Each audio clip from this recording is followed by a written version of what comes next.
همزمان با تهدید گرمایش زمین، تکنولوژی‌های جایگزین زیادی هم در حال توسعه هستند. فناوری‌هایی که باید به پایین آمدن سطح انتشار کربن و متان کمک و از طرفی با ذوب شدن یخ‌های قطب هم مقابله کنند. One of the most exciting developments in solutions to climate change is, of course, solar power.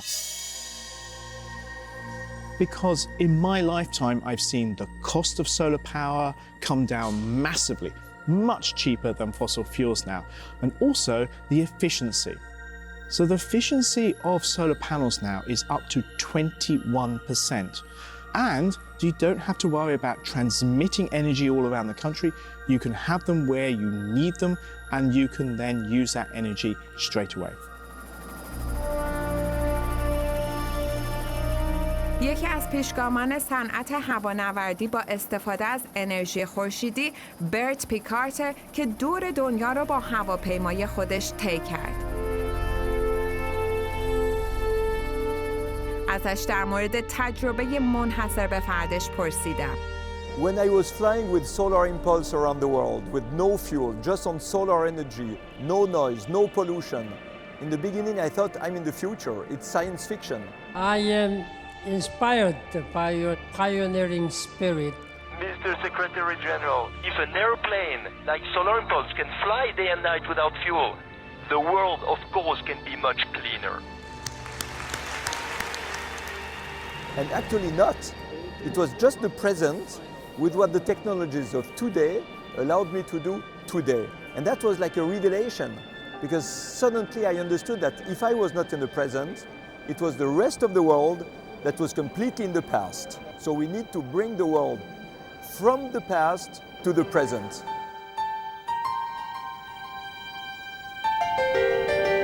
انرژی بادی با توجه به نامحدود بودن منبعش پتانسیل این رو داره که 40 برابر نیاز کنونی دنیا انرژی تولید کنه. پیشنمایی‌ها از سرمایه‌گذاری 1 تریلیون دلاری توربین‌های بادی دریایی تا سال 2040 خبر میده. As an energy company, we are investing £7.5 billion over the next 5 years in all sorts of renewable technologies. A big example of that will be what we're doing at Dogger Bank wind farm, which will be the largest offshore wind farm in the world when completed. But we're actually putting the turbines in the sea at the moment. گاز متان، گازی که حدود 20% از گازهای گلخانه‌ای رو تشکیل داده. این گاز خطرناک میتونه بیشتر از 25 برابر دی اکسید کربن در نگه داشتن گرمای اضافه زمین در جو مؤثر باشه. بزرگترین منبع انتشار متان از فعالیت‌های انسانی، کشاورزی و دامپروری صنعتیه.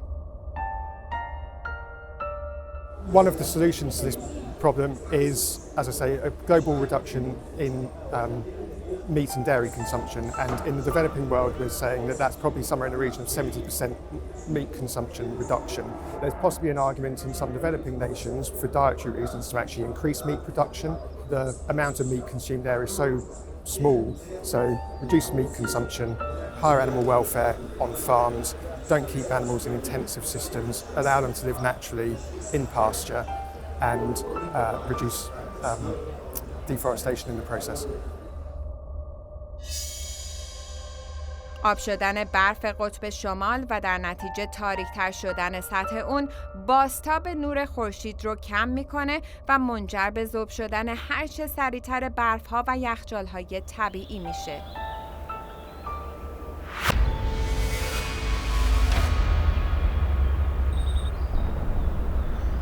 از بین رفتن برف و یخ قطب شمال همه ما رو در هر کجای دنیا که باشیم تحت تاثیرات مخرب خودش قرار میده.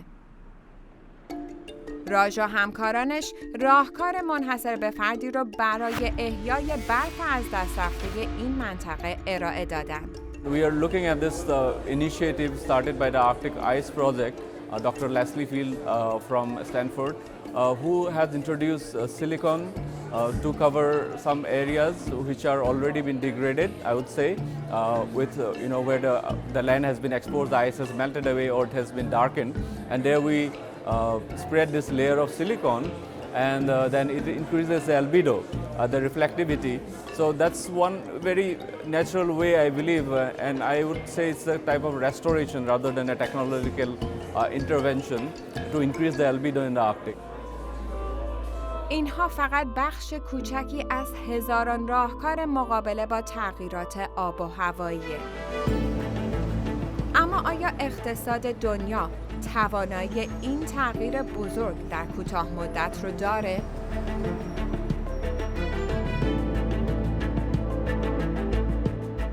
One of the big myths about climate change is that decarbonizing is going to cost lots of money and therefore slow economic growth. We just take America. At the moment, the green economy employs 10 million people.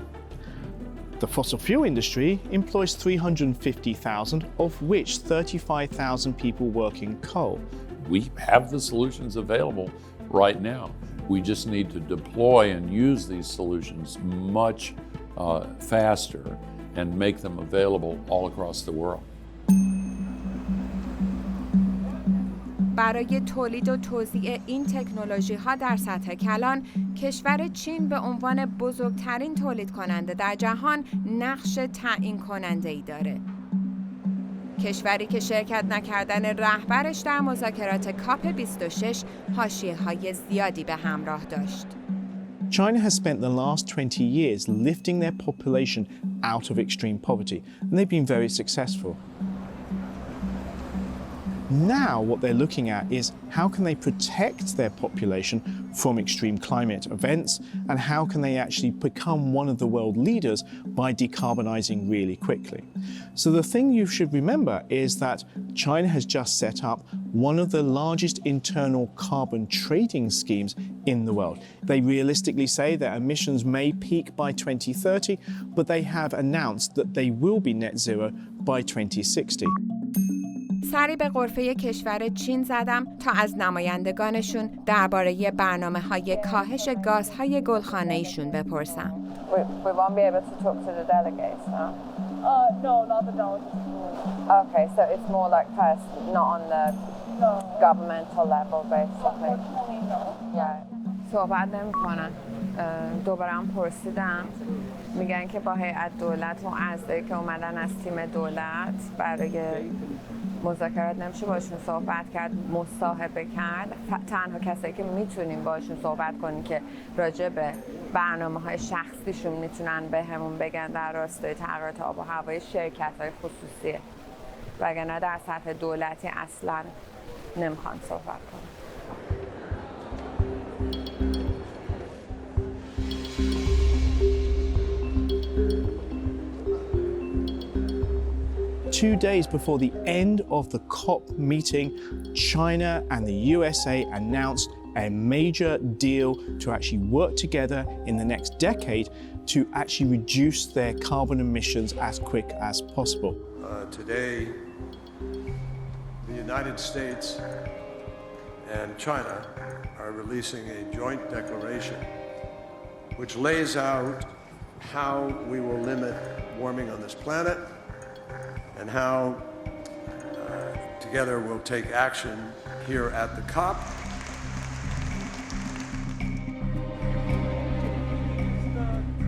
So, just because the Chinese premier wasn't here didn't mean he didn't actually sign off and actually make sure that this major deal was done days before the end of the conference.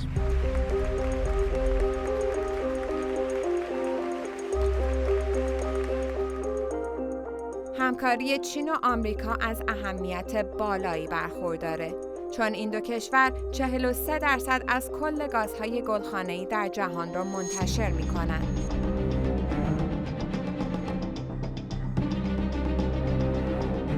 خروج تدریجی زغال‌سنگ از مدار تولید انرژی و کاهش یارانه‌ای سوخت‌های فسیلی برای اولین بار در کنفرانس تغییرات اقلیم سازمان ملل مطرح شد. In line with national circumstances and recognizing the need for support towards a just transition. Thank you. که البته با انتقادات زیادی از سمت ایران، هند و چین روبرو شد.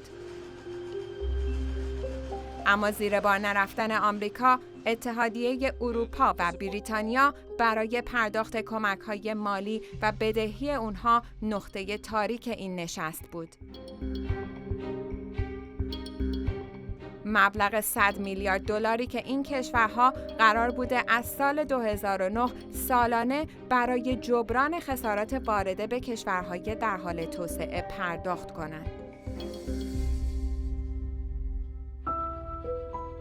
ولی در نقطه مقابل خبر خوب بررسی پیشرفت کشورها و برنامه اونها در زمینه تغییرات اقلیمی در کاپ بعدی بود.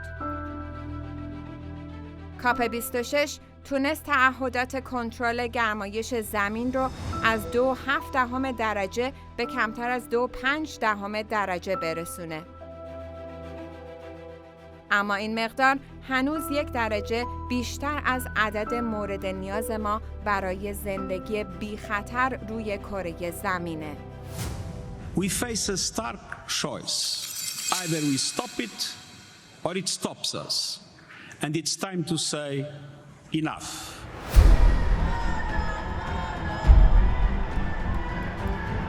There is no reason why we cannot save our planet. We have the tools that we need to solve this crisis. The planet will survive long after we're gone. It's us, our human civilization, and many other living things that share the planet with us.